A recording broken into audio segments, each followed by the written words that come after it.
The sound cuts through the mountain air like a blade. Not a bark, not a whimper. A howl, primal, desperate, relentless. It's been 3 days since the first hiker reported it. 3 days since someone looked up at the cliff face and saw her, a German shepherd, standing at the edge of a narrow ledge, calling out to a world that couldn't reach her. The rescue coordinator studies the cliff through binoculars. She should be dead by now, he mutters. No food, no water, temperatures dropping below freezing at night. But every morning, the howl returns. And every morning it sounds stronger. The team gears up in silence. They've done cliff rescues before, usually for injured hikers, sometimes for trapped animals. But something about this one feels different. The dog isn't moving, isn't pacing. She's just standing there, staring at something. What's she looking at? Someone asks. Nobody answers. Because from this distance, there's nothing to see but rock and shadow. The lead climber checks his harness one last time. Let's bring her home. But as the team begins their ascent, none of them realize the truth. She doesn't want to come home. She's refusing to leave. And when they discover why, everything changes. The cliff face is steeper than it looked from below. Loose shale crumbles under their boots. The rope creaks with every movement. Marcus leads the climb. 15 years of mountain rescue, countless animals saved. He's seen dogs stranded on ledges before, usually from chasing prey or losing their footing. They panic. They bark. They pace until exhaustion takes them. But this dog isn't panicking. Through his helmet camera, the team below watches her. She stands perfectly still, head turned toward the cliff wall, ears forward. She's focused on something. Marcus radios down. Probably a rabbit hole, comes the reply. Dogs get fixated. But Marcus has seen fixated dogs. This is something else. The shepherd glances at the climbing team, just once, then returns her gaze to the darkness behind her.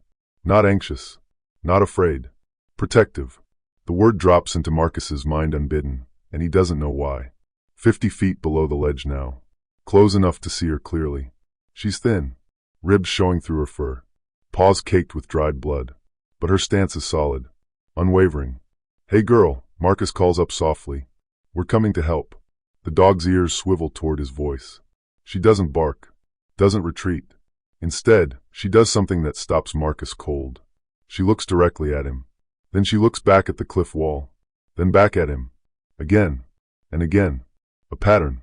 A message. She's trying to tell us something. Marcus whispers into his radio. Below, someone laughs. She's a dog, man. Let's just. No. Marcus's voice is firm now. She's trying to tell us something. And as he pulls himself onto the ledge beside her, he finally sees what she's been guarding. A crack in the rock face. Too dark to see inside. But from within it comes a sound. The opening is narrow, barely wide enough for a man's shoulders.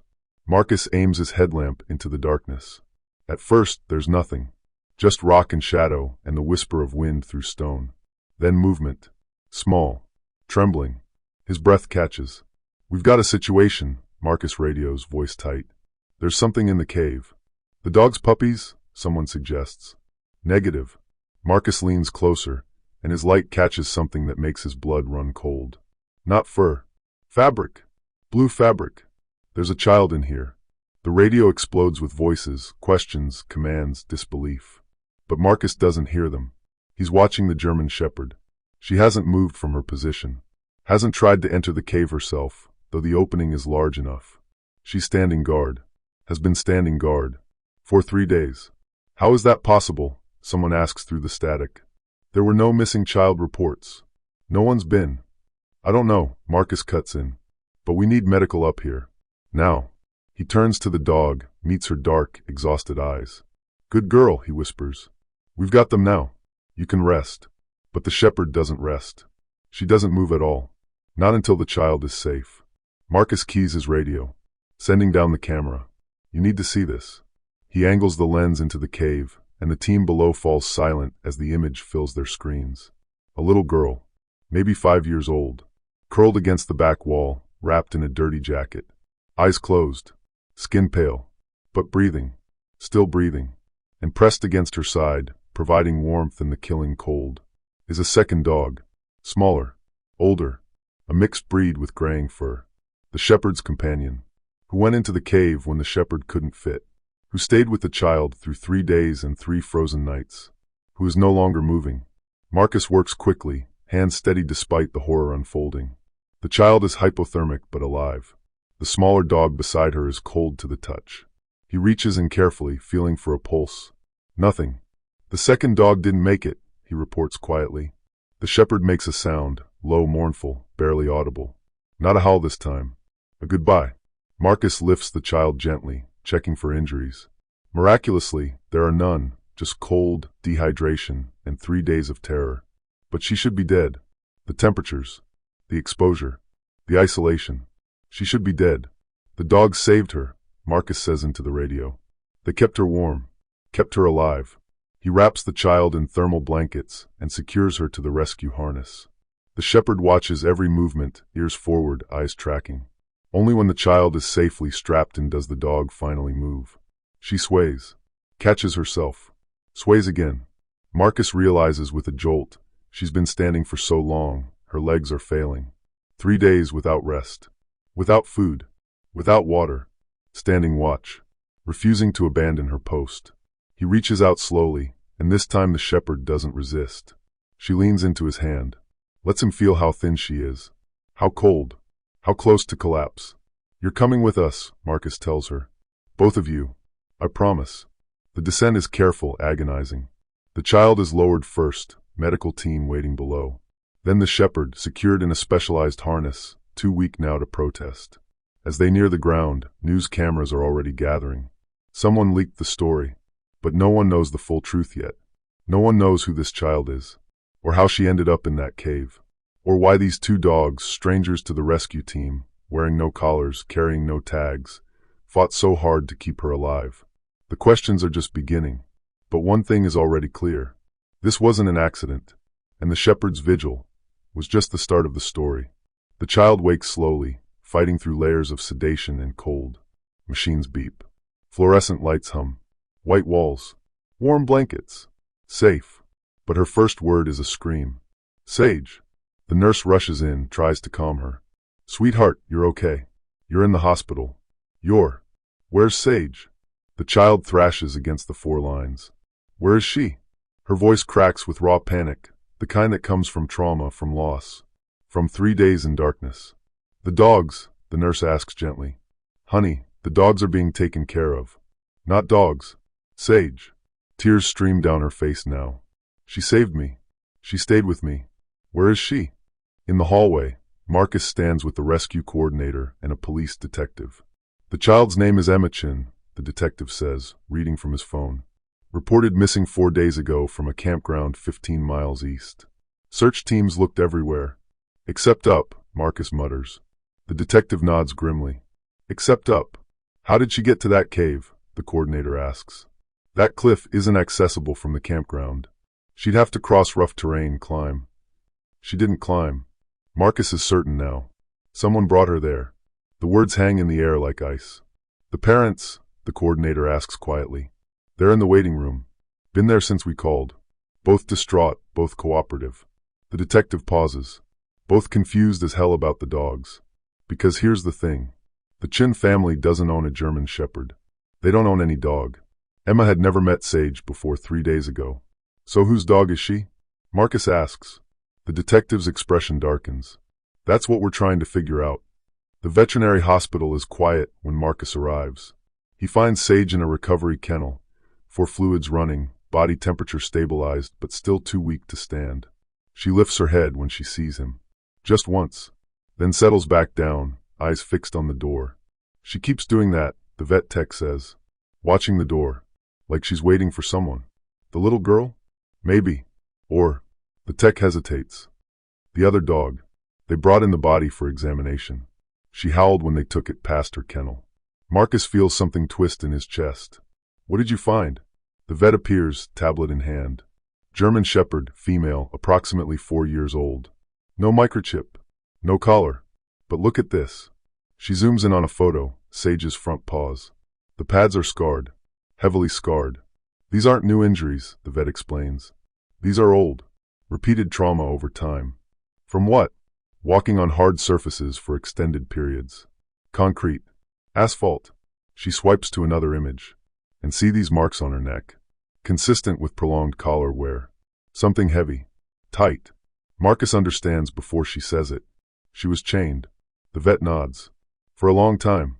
Months, maybe years. Then something changed. She shows him another photo, a healed wound on Sage's shoulder. This is from a sharp implement. Could be a knife, could be something else. But it was intentional. Someone hurt her badly. And then she ran. The vet's voice softens. The scarring pattern suggests she broke free recently. Within the last few weeks. Marcus looks at Sage, sees her watching the door with those dark, intelligent eyes. So she escaped something terrible, he says slowly. Found this child in trouble, and instead of running further, she stayed. The word lands heavy. Because dogs that escape abuse don't usually trust humans again. They run. They hide. They survive. They don't stand guard over a stranger's child for 3 days. They don't sacrifice everything to save someone they just met. What about the other dog? Marcus asks. The vet's expression shifts. That's where it gets stranger. The second dog lies on the examination table, still and silent. She was a small mixed breed, maybe 30 pounds, gray around the muzzle, thin but not starved. Old but not ancient. Her name was Daisy, the vet says quietly. At least, that's engraved on her collar. She was wearing a collar? Yes, with a tag. The vet hands Marcus a plastic evidence bag. Inside is a worn metal tag, the engraving barely visible. Daisy. If found, call. The phone number is scratched out. Deliberately. We tried calling it anyway, the vet says. Disconnected. Has been for years. Marcus turns the tag over. On the back, barely legible. Good girl. Something about those words, simple, loving, makes his throat tight. Cause of death. Hypothermia. Heart failure. The vet's voice wavers. She was old, Marcus. Her heart couldn't take the cold. But she stayed anyway. Why? Marcus whispers. Why would she do that? Because Sage asked her to. They both turn. Another tech has entered, holding a printed photo. This was taken by a hiker 3 weeks ago. Posted to a lost pet forum. The image shows 2 dogs at a rest stop, a German Shepherd and a small mixed breed, sharing food from a dropped sandwich. Someone responded to the post. The tech continues. Said they'd seen the same 2 dogs traveling together. Always together. The shepherd watching for threats, the smaller dog finding food. Survivors, Marcus says. Partners, the vet corrects. And when the shepherd found Emma and couldn't fit in the cave herself, she sent Daisy in. The realization is crushing. Sage knew what she was asking. Knew the cold would kill her friend. But Emma needed warmth, needed company, needed something small enough to curl up beside her. And Daisy went. Without hesitation. We found this too, the tech says, pulling up another photo. It's from inside the cave, taken during the rescue. Emma is curled against Daisy's body, one small hand clutched in the dog's fur. And around Emma's wrist, torn and dirty but unmistakable, is a hospital bracelet. The police station is chaos when Marcus arrives. Detectives argue over timelines. FBI agents study maps. And Emma's parents sit in an interrogation room, answering the same questions over and over. When did you last see Emma? 4 days ago. Morning. At the campground. And you noticed she was missing when? Lunchtime. We'd been hiking. She was playing near the tent, and then gone. The mother's voice breaks. We searched everywhere. Called rangers. Called police. We never stopped looking. Tell me about the hospital bracelet, the detective says. Silence. Emma's father leans forward, confused. What hospital bracelet? The detective slides a photo across the table, Emma's wrist, the bracelet visible. The parents stare. She wasn't in the hospital, the mother says. She's healthy. No injuries, no illnesses. We don't know where that came from. The detective makes a note. And you're certain you don't know these dogs? We've never seen them before in our lives. Outside the room, Marcus watches through one-way glass. They're telling the truth, he says. The lead detective, Ramirez, nods slowly. I know, which means someone else put that bracelet on Emma. The same someone who brought her to that cave? Maybe. Ramirez pulls up a file on her laptop. But here's what doesn't make sense. The cave is 15 miles from the campground, across difficult terrain. No roads, no trails. An adult could maybe make it in 4 hours. A child? She couldn't. Right. So either she was carried or... Ramirez hesitates. She was already there. Marcus feels ice in his veins. You think she was taken? I think something happened that we don't understand yet. And those dogs. Ramirez looks toward the evidence photos, Sage standing guard, Daisy curled with Emma. Those dogs are the only witnesses. A knock on the door. A young officer enters, holding a tablet. "Ma'am, you need to see this." The video is grainy, taken from a gas station security camera 40 miles north of the campground. Timestamp, 4 days ago. 6:47 a.m. A woman gets out of a van. 30s, dark hair, moving with urgency. She opens the back door. And Emma climbs out. Emma, wearing the same clothes she had on when rescued. Emma, alive and unhurt. Emma, with a hospital bracelet already on her wrist. The woman takes her hand, leads her toward the restroom. They're in frame for 11 seconds. Then they disappear from view. "Keep watching," the officer says. 7 minutes later, the woman returns. Alone. She gets in the van and drives away. Emma never comes back out. The investigation explodes in 100 directions at once. The van's license plate is traced to a rental company in Seattle. Rented under a false name, paid in cash, returned 3 days late with mud caked on the tires. The mud matches soil samples from the mountain region. The woman's face is run through facial recognition. No hits. She's a ghost. "Who is she?" Marcus asks. "We don't know," Ramirez says. "But look at this." Another video from a different angle. Enhanced, zoomed. The woman opens the van's back door, and for just a moment, the camera catches the interior. Empty food wrappers. Blankets. A child's stuffed animal. And something else. A wire crate.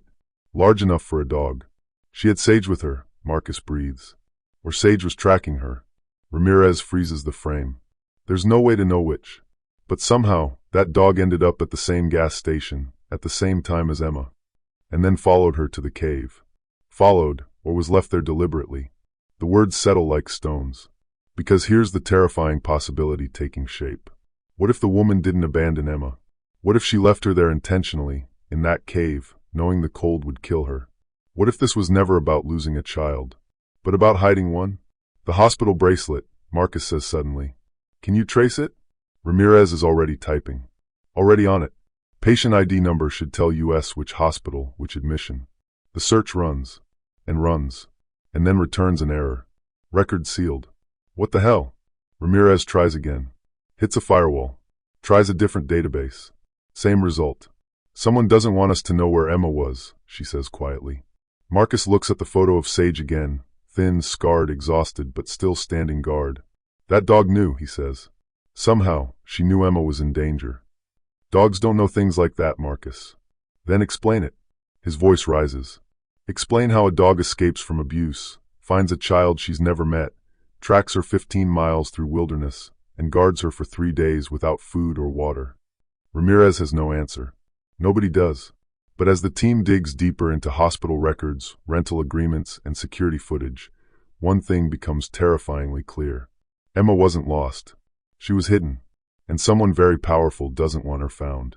The safe house is meant to be secret. Emma and her parents are placed under protective custody while the investigation continues. A quiet suburban home with unmarked cars outside and plainclothes officers in the kitchen. But on the second night, something changes. Emma wakes screaming. She's outside. She's watching. The officers rush to her room. "Who's outside, sweetheart?" "The lady." Emma sobs. "The lady from the van."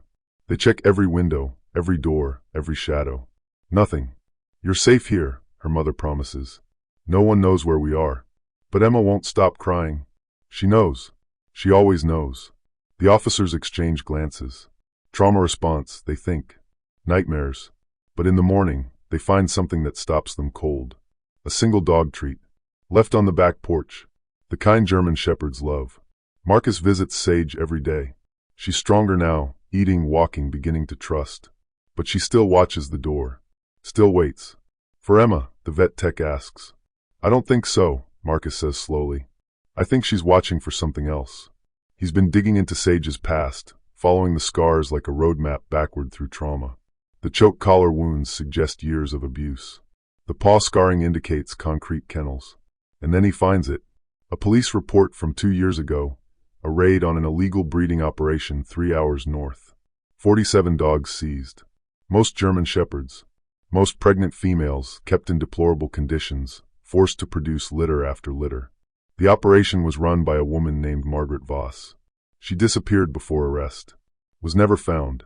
Marcus pulls up the booking photo from a related case, an associate who was caught. And there, in the background of the police station, visible through a hallway window, is a van. Gray. Nondescript. The same make and model as the one from the gas station footage. His hands shake as he calls Ramirez. I found her, he says. I found the woman. Margaret Voss wasn't just running a breeding operation. She was running an empire. Purebred German shepherds, sold for thousands of dollars each. Papers forged, bloodlines fabricated, health problems hidden until after sale. And the mothers? Used until they broke, then discarded. Sage escaped from her, Marcus tells the team. Somehow got free and ran. And Daisy? Ramirez asks. Marcus shows her another file, a report from the same raid. One dog wasn't recovered. A small mixed breed, elderly, kept as a morale booster for the breeding dogs. Named Daisy. They found each other, Marcus says quietly. After the escape. 2 survivors. But it still doesn't explain Emma. Why would a woman running an illegal dog operation kidnap a child? Why hide her in a cave? Why leave her to die? The answer comes from an unexpected source. Emma's mother, voice shaking on a phone call to Ramirez. My daughter, she has a medical condition. Genetic. Very rare. What kind of condition? The kind people notice. The kind that requires specialized care. A pause. The kind that makes her identifiable. And suddenly the hospital bracelet makes sense. Emma has a rare genetic disorder, one that requires monthly treatments at specialized facilities. Her medical records are extensive, detailed, traceable, which means if someone wanted to hide her, make her disappear, those records would have to disappear too. Someone hacked the hospital database, Ramirez confirms. Sealed Emma's files behind multiple firewalls. Made her virtually unfindable. Why? Marcus demands. Why would Margaret Voss care about a child's medical records? Because Emma isn't the first. The words come from an FBI agent who's been silent until now. She pulls up a file, a cold case from 18 months ago. A different child. Different family. Same rare genetic condition. Disappeared from a playground. Never found. And another, the agent continues. 6 months before that. Another child, another disappearance. All with the same condition? Marcus feels sick. All with medical needs that required regular hospital visits, the agent says. All with traceable records. What was Voss doing with them? The agent's expression is grim. We're still trying to figure that out, but we think it's connected to the dogs. How? Genetic research. Breeding programs. There's a black market for service animals, dogs trained for specific medical conditions. Some people will pay enormous amounts for a dog that can detect seizures, low blood sugar, cardiac events. Marcus's blood runs cold. She was using the children to train the dogs, keep them in close proximity to people with specific conditions, condition the dogs to recognize medical episodes. The agent pauses, and when the children were no longer useful. She doesn't finish. She doesn't have to. That night, Marcus returns to Sage's kennel. She's awake, always watching. He sits beside her quietly. You knew, didn't you? He whispers. You knew what she was doing to those kids. Sage's ears swivel toward his voice. You escaped. You got out. You could have run anywhere, lived anywhere. But you didn't. He thinks of the gas station footage, the timing too perfect to be coincidence. You tracked her, followed the van, waited for your chance. And when Emma was left in that cave, alone and terrified, Sage stayed. Not because she was stranded, because she chose to be there. You weren't saving Emma from the cold, Marcus says, voice breaking. You were saving her from Margaret, standing guard, making Emma too visible to disappear, howling until someone came, until someone saw, until the secret was exposed. Sage leans against the kennel door, and for the first time since her rescue makes a sound. Not a howl, a low, rumbling growl, the kind that says, not finished yet, because Margaret Voss is still out there, and Sage knows exactly where she is. The plan is dangerous, possibly illegal, definitely desperate, but Ramirez approves it anyway. We can't track Margaret through normal channels, she explains. She's too good at hiding. But there's one thing she might come back for. The dog, Marcus says. Her most valuable breeding animal. For years old, perfect genetics, trained to detect medical conditions. She'd be worth 6 figures to the right buyer. So we use Sage as bait. Ramirez nods. We leak information that the dog from the cliff rescue is being transferred to a facility for rehabilitation. Publish the transport route. Make it public. And hope Margaret takes the chance to steal her back. It's risky. She'll know it's a trap. Maybe. But dogs like Sage? They're not just valuable. They're irreplaceable. Ramirez looks at the photos of the breeding operation again. Margaret doesn't let go of things that belong to her. The vet is furious when they tell her. That dog has been through hell. You want to use her as bait? We want to end this, Marcus says firmly, before another child disappears. And if it goes wrong, if Margaret gets Sage back, Marcus meets the vet's eyes. Then I'll get her back. The transport is scheduled for 3 days later. News outlets cover it. The heroic rescue dog, recovering from her ordeal, being moved to a specialized facility. The route is published. The time is confirmed. And on a secure server, law enforcement watches every traffic camera, every intersection, every possible ambush point. Waiting. But they're not the only ones watching. In Emma's safe house, the little girl sits up in bed, eyes wide. Sage is in trouble, she whispers. How do you know that, sweetheart? Her mother asks. Emma points to the window, where a gray van has just pulled up across the street. The transport van never reaches the facility. 15 miles out, on a stretch of empty highway, a gray van swerves in front of them, forces them off the road. Contact, contact, the driver shouts into his radio. But the backup units are too far away. Plan that way. Margaret Voss emerges from the gray van, calm and controlled. 2 men with her, both armed. Give me the dog, she says simply. The transport officers reach for their weapons. I wouldn't, Margaret says. Your backup is 12 minutes away. I only need 2.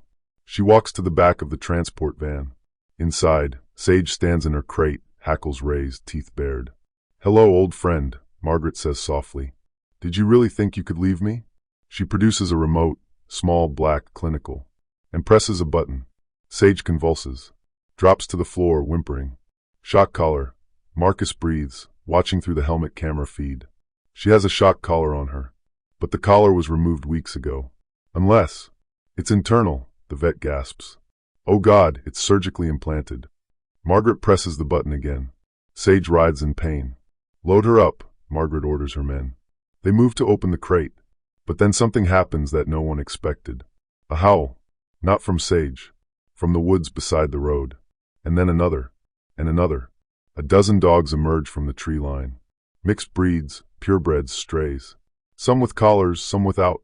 All moving together. All focused on Margaret Voss. What the hell? One of the men stammers. Marcus realizes it first. They're the other dogs. From the breeding operation. From the rescue 2 years ago. How did they? Sage called them. Because dogs remember. They remember pain. They remember captivity. And they remember who hurt them. The pack advances slowly, deliberately. Margaret's hand tightens on the remote. Stay back, or I. A German shepherd lunges. Not at Margaret. At her hand. The remote flies through the air, shatters on the pavement. And Sage, freed from the pain, rises to her feet. The look she gives Margaret is not animal. It's judgment. Margaret Voss is arrested at the scene. But she doesn't speak. Doesn't confess. Doesn't even acknowledge the charges. Her lawyer is expensive. Her alibis are airtight. She'll walk, Ramirez says bitterly. Without physical evidence, without a confession, we can't prove she kidnapped Emma. What about the gas station footage? Her face is obscured. Defense will argue it's not conclusive. The van? Rental. Paid in cash. No prints, no DNA. She's too careful. Marcus feels rage building. So she gets away with it? After everything? Unless we find something we're missing. The something arrives that evening. A package, delivered to the police station. No return address. Inside, a thumb drive. The video file is time-stamped from 4 months ago. Security footage from Margaret's property. The breeding operation before the raid. The camera shows a kennel building. Rows of cages. Dogs in various states of distress. And in the corner, barely visible, a small room. With children inside. 3 of them. Different ages. All with medical equipment nearby. All with German shepherds lying beside them. Training, Marcus whispers. She was training the dogs on live subjects. The footage continues. Margaret enters, clipboard in hand, observing. Taking notes on how the dogs respond to seizures, to blood sugar drops, to cardiac irregularities. Conditioning them. perfecting them. And when a child is no longer useful. The video shows Margaret leading a small boy outside. He doesn't come back. Where did this come from? Ramirez demands. The tech checks the package's metadata. It was mailed from inside the city. 2 days ago. By who? No one knows. But Marcus has a theory. Because that morning, someone visited Sage's kennel. Someone who left without signing in. Someone who left behind a single item.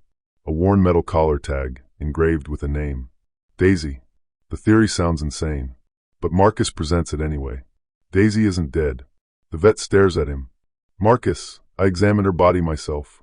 No heartbeat, no respiration, hypothermia. What if she wasn't dead? What if she was in a hibernation state? Hypothermia can slow vital signs to almost nothing. For 3 days? It's rare, but it happens. And if someone... Who would take a dead dog from a rescue scene? Marcus pulls up the transport logs from the day of the rescue. Daisy's body was supposed to go to the county facility for examination. But there's a gap. 40 minutes between leaving the mountain and arriving at the facility. Transport delay. Traffic. Or a detour. Marcus shows her another file. 3 weeks ago, a veterinary clinic reported a break-in. Nothing stolen except medical supplies. Specifically, revival drugs, warming equipment, oxygen. The vet's eyes widen. You think someone stole supplies to revive her? I think someone knew what Daisy meant to Sage. And what Sage meant to stopping Margaret. But who? The answer comes from an unexpected source. Emma, in her safe house, drawing pictures with crayons. Her mother watches over her shoulder, then freezes. The drawing shows 2 dogs. One large, one small. And a person, tall, thin, with kind eyes. Who's that, sweetheart? Her mother asks gently. Emma smiles. The nice lady. She came before the cave lady. She said the dogs would keep me safe. What nice lady? The one who feeds the dogs nobody wants. A chill runs through the investigation. Because Margaret Voss had a partner. Someone who worked at the breeding operation. Someone who documented everything. Someone who disappeared the same day as Margaret, but for different reasons. Her name was Rachel Kim, and she's been hunting Margaret ever since. They find Rachel 3 days later, living in a van on the outskirts of the city. Not Margaret's van. A different one. Older. Filled with dog food, medical supplies, and surveillance equipment. She doesn't run when Ramirez approaches. Just sits there, petting Daisy's head. The small dog is alive. Thin, weak, but alive. You revived her, Marcus says. Rachel nods. I saw what she did. Staying with Emma, keeping her warm. I couldn't let that be for nothing. Why didn't you take her to a vet? Because Margaret has people everywhere. Vets, shelters, rescues. If Daisy showed up, she'd know. And she'd know someone was helping the dogs. Rachel's story spills out in fragments, painful and raw. She'd been hired as a kennel assistant 2 years ago. Thought it was legitimate breeding. By the time she realized what Margaret was really doing, she was in too deep. The children, Rachel whispers. She took them from families with money. Families who could afford the medical treatments, the specialists. She'd study their records, find the ones who'd be useful for training. Why didn't you go to police? I tried. I called a tip line anonymously. 2 days later, one of the children disappeared. Margaret knew. She always knew. So Rachel did the only thing she could. She started documenting everything. Hidden cameras. Recorded conversations. Evidence. And when the police finally raided the operation, Rachel made sure she wasn't caught. Because she had a bigger mission. I followed Margaret after she scattered. Watched her rebuild, find new locations, plan new kidnappings. Rachel's hands shake. She took Emma because Emma's family was wealthy. Because Emma's condition was perfect for training cardiac alert dogs. You knew she was going to take Emma? I suspected. I tried to warn the family, but I couldn't prove anything. Rachel looks at Daisy. So I did the next best thing. I found the dogs Margaret abandoned. The ones she considered broken or useless. Sage and Daisy. I'd been feeding them, tracking them, waiting. And when Margaret took Emma, I knew Sage would follow. How? Rachel meets his eyes. Because Sage escaped the breeding operation to save the others. She's been trying to stop Margaret all along. The pieces clicked together. Sage didn't just escape. She became a guardian. Tracking Margaret's movements. Intercepting her plans. And when Emma was taken to that cave, left to die from exposure, Sage made a choice. Stay visible. Make noise. Force a rescue. Turn Emma from a hidden victim into a public story. The howling, Marcus breathes. She was calling for help. For 3 days. She was making sure Emma couldn't disappear, Rachel says. Making sure the world would see. Rachel's evidence is overwhelming. Videos of Margaret meeting with buyers. Photos of training sessions with kidnapped children. Financial records showing payments for specialty dogs that sold for $100,000 each. But there's more. Margaret wasn't working alone. She has a network, Rachel explains, pulling up a digital map. Veterinarians who implant the shock collars. Trainers who condition the dogs. Buyers who don't ask questions. Red dots spread across the country. Dozens of them. How many children? Ramirez asks quietly. That we know of. 11 over 3 years. Rachel's voice breaks. That we don't know of? Maybe dozens. The FBI mobilizes immediately. Raids coordinated across 6 states. But Margaret's network is sophisticated. By the time agents arrive, facilities are empty. Evidence destroyed. People vanished. She's warning them, Ramirez realizes. Even from custody, she's getting messages out. Through her lawyer, Marcus says. Has to be. They tap the lawyer's phones, monitor his communications. Nothing. The warnings continue anyway. How is she doing it? An agent demands. The answer comes from Sage. That night, in her kennel, she starts barking. Urgent, insistent. The vet tech rushes over. What's wrong, girl? Sage paws at the door. Not trying to escape. Trying to get their attention. The tech follows her gaze to the security camera in the corner. The small red light that means it's recording. The cameras, Marcus realizes. She's using the security feeds. They check the system. Find a backdoor in the code. Someone's been accessing the police station cameras remotely. Watching everything, including the evidence board with raid locations and target addresses. Margaret's been watching us the whole time, Ramirez says. She knows every move before we make it. They shut down the network. Sweep for bugs. Change all protocols. But the damage is done. The network has scattered like smoke.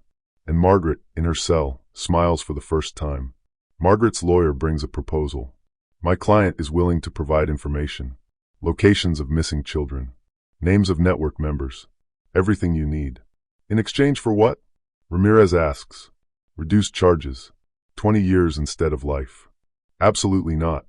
Then those children stay missing. The lawyer's voice is cold. You have 48 hours to decide. The team argues for hours. Some say take the deal. Saving the children is what matters. Others refuse. Letting Margaret walk free, even partially, is unconscionable. Marcus doesn't participate in the debate. He's watching Sage. She's been agitated all day. Pacing, whining, staring at the door. What is it, girl? He asks. Sage barks once. Sharp. Then she does something remarkable.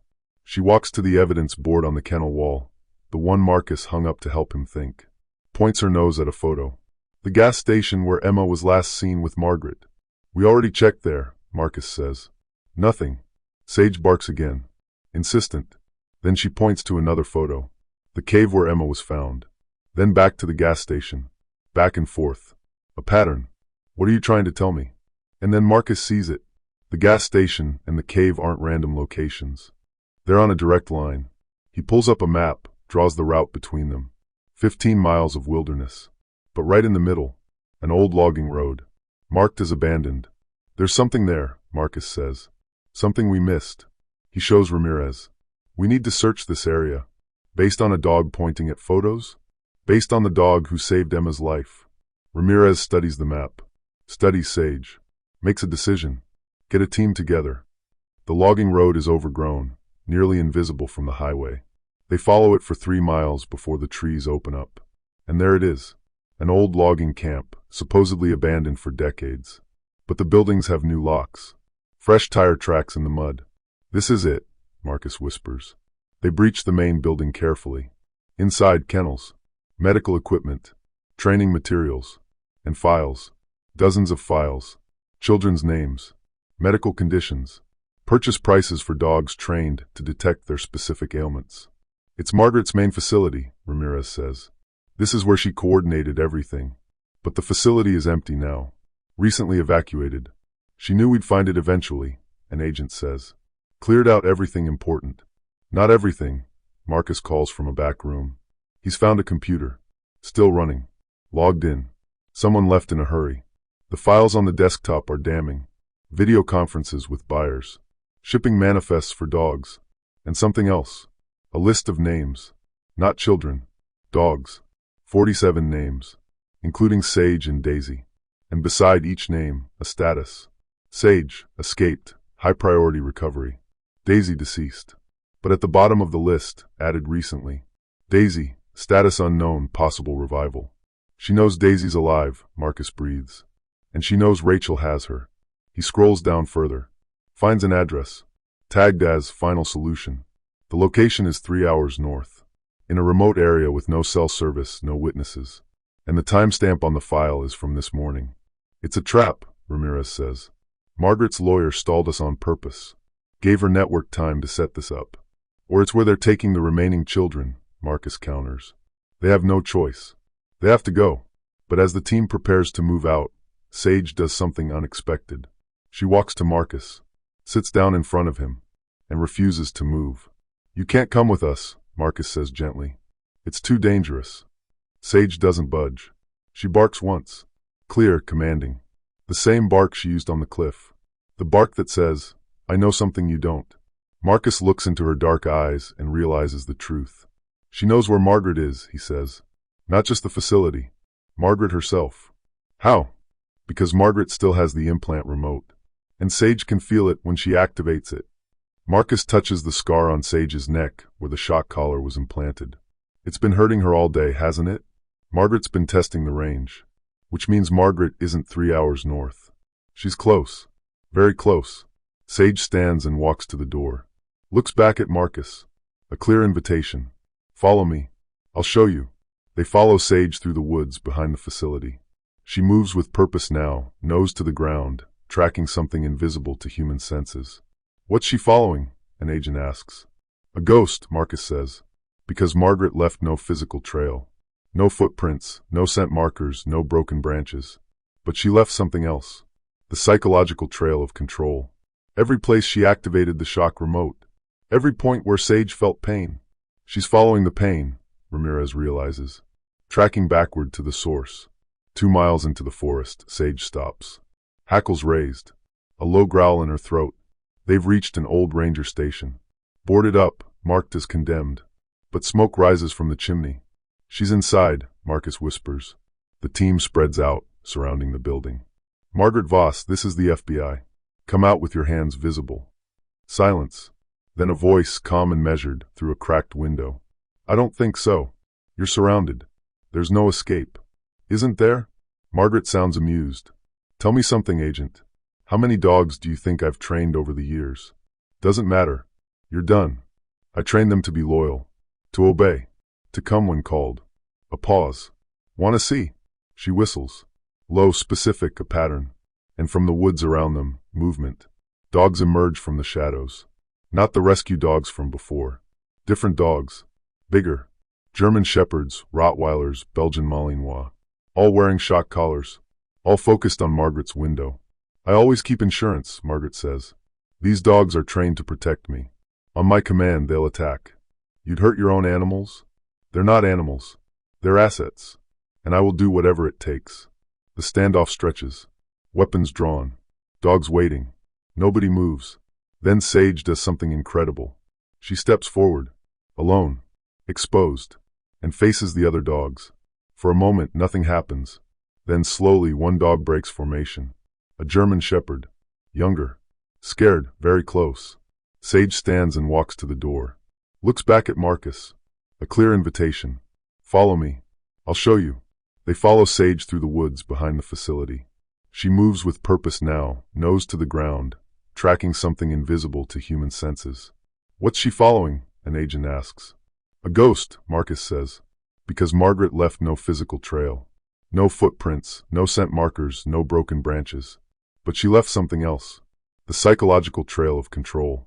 Every place she activated the shock remote. Every point where Sage felt pain. She's following the pain, Ramirez realizes. Tracking backward to the source. 2 miles into the forest, Sage stops. Hackles raised. A low growl in her throat. They've reached an old ranger station. Boarded up, marked as condemned. But smoke rises from the chimney. She's inside, Marcus whispers. The team spreads out, surrounding the building. Margaret Voss, this is the FBI. Come out with your hands visible. Silence. Then a voice, calm and measured, through a cracked window. I don't think so. You're surrounded. There's no escape. Isn't there? Margaret sounds amused. Tell me something, Agent. How many dogs do you think I've trained over the years? Doesn't matter. You're done. I train them to be loyal, to obey, to come when called. A pause. Wanna see? She whistles. Low, specific, a pattern. And from the woods around them, movement. Dogs emerge from the shadows. Not the rescue dogs from before. Different dogs. Bigger. German shepherds, Rottweilers, Belgian Malinois. All wearing shock collars. All focused on Margaret's window. I always keep insurance, Margaret says. These dogs are trained to protect me. On my command, they'll attack. You'd hurt your own animals? They're not animals. They're assets. And I will do whatever it takes. The standoff stretches. Weapons drawn. Dogs waiting. Nobody moves. Then Sage does something incredible. She steps forward. Alone. Exposed. And faces the other dogs. For a moment, nothing happens. Then, slowly, one dog breaks formation. A German shepherd. Younger. Scared. She approaches Sage cautiously. Sage doesn't attack. Doesn't threaten. She just stands there. You don't have to obey her anymore. Another dog joins. Then another. The pack fractures. No. Margaret's voice rises. Get back in position. Obey. She activates the shock collars. The dogs yelp, convulse. But they don't retreat. Because Sage has shown them something stronger than fear. Freedom. Margaret emerges from the ranger station. Not surrendering. Running. She has a remote in one hand, a pistol in the other. Stay back, she shouts. I'll kill every dog here if you don't. Sage lunges. Not at Margaret. At her hand. The same move from the highway. Precise. Devastating. The remote flies through the air. Marcus catches it, immediately starts disabling the shock function. But Margaret still has the gun. She aims it at Sage. You cost me everything, she hisses. You were supposed to be perfect. My best breeding animal. And you destroyed it all. Her finger tightens on the trigger. Time slows. Marcus moves, but he's too far away. The other agents are out of position. The shot is going to happen. And then, a blur of gray fur. Daisy.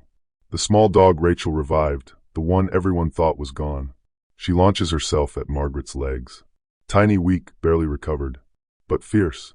The gun discharges. The bullet goes wide.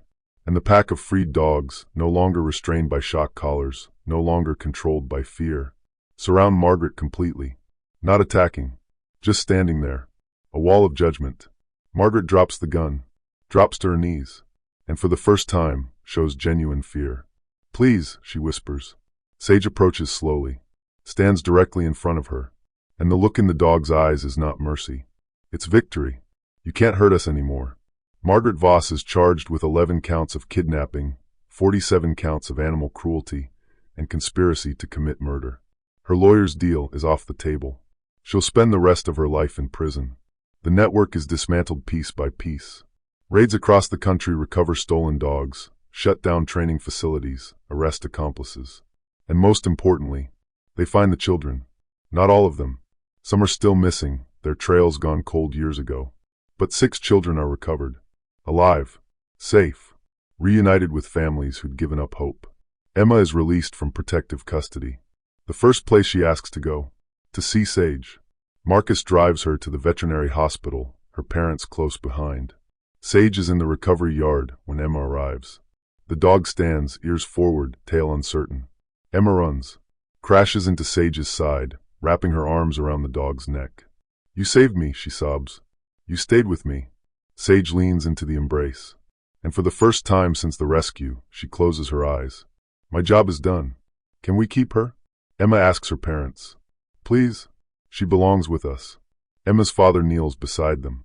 Sweetheart, Sage has been through so much. She might need special care, a quiet home. Sage licks his face. Just once. A seal of approval. I think she just chose you, Marcus says, smiling. The adoption is finalized 2 weeks later. Emma's family gains a new member. But Sage doesn't come alone. Rachel appears at the adoption ceremony, Daisy in her arms. She deserves to be with her friend, Rachel says simply. They saved each other. They should stay together. Emma squeals with delight. 2 dogs. Her parents laugh. How can we say no? Sage and Daisy curl up together that night in Emma's room. The small dog nestled against the large one. Partners. Survivors. Heroes. Emma's mother watches from the doorway. Do you think they know? She asks Marcus, who's come to check on them. Do they understand what they did? Marcus watches Sage's eyes track every movement Emma makes. Protective. Vigilant. They know, he says. And they'll never stop protecting her. Because some bonds aren't formed through training or breeding. They're formed through sacrifice. Through standing watch in the cold. Through refusing to abandon hope. What happens to Rachel? Emma's father asks. She's testifying against Margaret's network. After that, Marcus shrugs. She wants to start a sanctuary. For dogs from breeding operations. Dogs that need a second chance. Like Sage and Daisy. Exactly like them. Emma stirs in her sleep, and both dogs immediately lift their heads. Alert. Ready. Always on guard. They'll never be normal dogs, will they? Emma's mother says softly. No, Marcus admits. But they'll be exactly what Emma needs. Rachel's sanctuary opens 6 months later. 40 acres in the mountains. Space for dogs to run, to heal, to learn trust again. The first resident is a German shepherd from Margaret's operation. Scarred, traumatized, but alive. Sage visits on weekends with Emma's family. The new dog cowers when they arrive. But Sage approaches slowly. Gently. I know what you've been through. You're safe now. The new dog sniffs cautiously. Then gradually relaxes. By the end of the day, they're playing in the yard. She has a gift, Rachel tells Marcus, watching. Sage helps the damaged ones. Shows them how to live again. Therapy dog? More than that. She's a bridge. Between trauma and healing. More dogs arrive. Some from raids, some from surrenders, some from the streets. All broken in different ways. And Sage greets each one. Asterisk, you survived. Now learn to live. Asterisk. Daisy helps too in her own way. The small dog becomes a comfort presence, lying beside the anxious ones, warming the cold ones, befriending the lonely ones. Together, they transform the sanctuary into something magical. A place where broken dogs become whole. Where the forgotten are remembered. Where the abused learn love. This is what she was meant to do, Rachel says, watching Sage guide a timid puppy toward a water bowl. Not breeding. Not training. This. Marcus nods. She found her purpose. No, Rachel corrects gently. Her purpose found her. 1 year after the rescue, the town holds a ceremony. Heroes of the Mountain, they call it. The mayor gives a speech. The rescue coordinator receives an award. But the real stars are obvious. Sage and Daisy, wearing ceremonial bandanas, sit calmly on stage. Emma stands between them, holding their leashes proudly. These dogs didn't just save my life, she tells the crowd, voice small but clear. They showed me what brave looks like. What love looks like. The audience applauds. But Emma isn't finished. Everyone thinks Sage was stuck on that cliff. That she was lost. Emma's voice strengthens. But she wasn't lost. She knew exactly where she was. She chose to stay. She kneels beside Sage, wraps her arms around the dog's neck. She chose to save me. Even though it hurt. Even though she was scared. Emma looks out at the crowd, tears streaming. That's not being lost. That's being a hero. The applause becomes a roar. Marcus watches from the side, eyes stinging. Because a year ago, he climbed that cliff expecting to find a tragedy.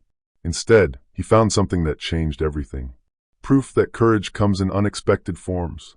That loyalty transcends species. That sometimes the most broken among us are the strongest. After the ceremony, Emma's family releases balloons in memory of the children who weren't found. The ones still missing. The ones Margaret's network took who never came home. Sage watches the balloons rise, head tilted. And Marcus swears he sees understanding in her eyes. Not all battles are won. But we fight anyway. The letter arrives at Marcus's office 6 months after the anniversary. No return address. Postmarked from a women's prison. He opens it carefully. Inside, in neat handwriting. I want you to know something about that dog. Sage wasn't a breeding accident. She was my finest work. Genetically perfect. Temperamentally sound. Worth more than you'll earn in a decade. I could have sold her for 6 figures.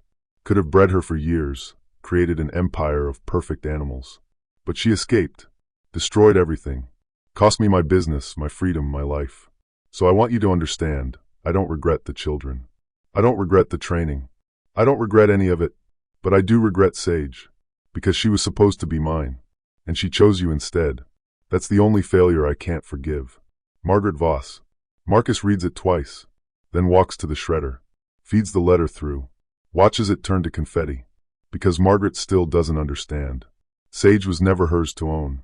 Dogs aren't assets, aren't property, aren't tools. They're beings with choices, with loyalty, with love. And Sage's choice was to stand on a cliff for 3 days, howling into the wind, refusing to let another victim disappear. That wasn't training. That wasn't genetics. That was something Margaret could never breed, never buy, never understand. That was soul. 5 years later, Emma is 10 years old. Sage is older now, gray around the muzzle, slower on morning walks. But still vigilant, still protective, still watching. Daisy passed 2 years ago, peacefully in her sleep, curled against Sage's side. They buried her at Rachel's sanctuary, beneath an oak tree. The plaque reads, Daisy, who stayed when it mattered most. Sage visits the grave sometimes, lies beside it for hours. Thank you, friend, for going into the dark when I couldn't. Emma is training to be a veterinarian now, wants to work with rescue animals. Because of you, she tells Sage on quiet evenings. You showed me what I'm supposed to do. Rachel's sanctuary has saved 200 dogs. Marcus trains new rescue coordinators, teaching them to look beyond the obvious.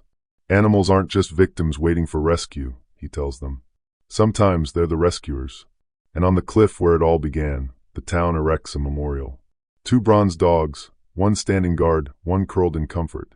The inscription reads, in memory of those who stand watch, who refuse to abandon hope, who howl into the darkness until someone hears. May we be worthy of their courage. Hikers stop there sometimes, leave flowers, leave dog treats, tell the story to their children. About the German shepherd who stood on a cliff for 3 days, who chose suffering over safety, who saved a child she'd never met. And on quiet nights, when the wind cuts through the mountain passes, if you listen carefully, you can still hear it. Not a howl of despair, a howl of defiance. I am here. I will not abandon you. I will not let you disappear.